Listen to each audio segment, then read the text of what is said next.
আসসালামু আলাইকুম রহমতুল্লাহ। প্রিয় দর্শক সকল, ও করে দেখানি এক গাড়ি বাস আজকাল ইলা এক গাড়ি বাস লইতে কমসে কম 10 থেকে 12,000 টাকা লাগে, কিন্তু বর্তমানে দেখো এক গাড়ি বাস 1 টাকাও লাগছে না। খান থেকে ইটা বাস আইছে সম্পূর্ণ ভিডিওতে আমি কইম। আপনারা সব অবগত বর্তমানে যে 3খান ডিস্ট্রিক্ট মিলাইয়া হুজাই জেলার মুরাদার শিবপুরের বন্ধ উমুমি ইজতেমার আয়োজন করা হয়েছে। আগামী ফেব্রুয়ারি মাসের 4, 5, 6 তিনদিনীয়া কার্যসূচীর আরম্ভ হয়েছে। আর এই উমুমি ইজতেমাত আল্লাহর কুদরত কিতা কইতাম আপনার খামও ফিরি কতরা মানছে, কোনো পয়সা লইতরা না, গাড়ি আলাইনতে বাড়াও লইতরা না। আর গাঁৱৰ মানছে মন চাহিদা দিল কুলিয়া কিতা কতরা চান্দা দিতরা, বাস টেকা পয়সা সবে দিতরা ইজতেমার লাগিয়া। এই ধরনের একটা ঐতিহাসিক ইজতেমা আগামী 4, 5, 6 তিনদিনীয়া কার্যসূচীর আরম্ভ হয়েছে মুরাদার বন্ধ।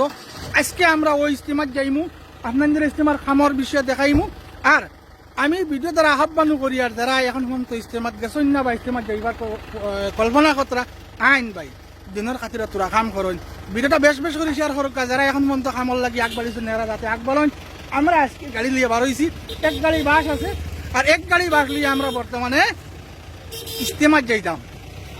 সো ভিউয়ার্স, ভিডিওটা শেয়ার করুক। আর যারা মানছে এখন পর্যন্ত ইজতেমার লাগিয়া আব দিল মন তন লাগাইছেন না তোরা লাগাও দেখুন ভাই ইটা দিন আমরা ইটাত আইছিলেন বহুত গৌরবের বিষয় আমরা পাইছি। হয়তো আর ফাইমো করি কোনো সম্ভাবনা না, কারণ এলা ইজতেমা বিশেষ করে আর জায়গায় বেশি হয়। আর আমরা সৌভাগ্য, বিশেষ করে হুজাই জেলার সব মানুষের সৌভাগ্য যারা পাইছে। এখন আমরা ইজতেমাত যাইমু, আজকে কাম করা এবার সম্পূর্ণ দৃশ্য দেখাইমু। তো চলো শুরু করি।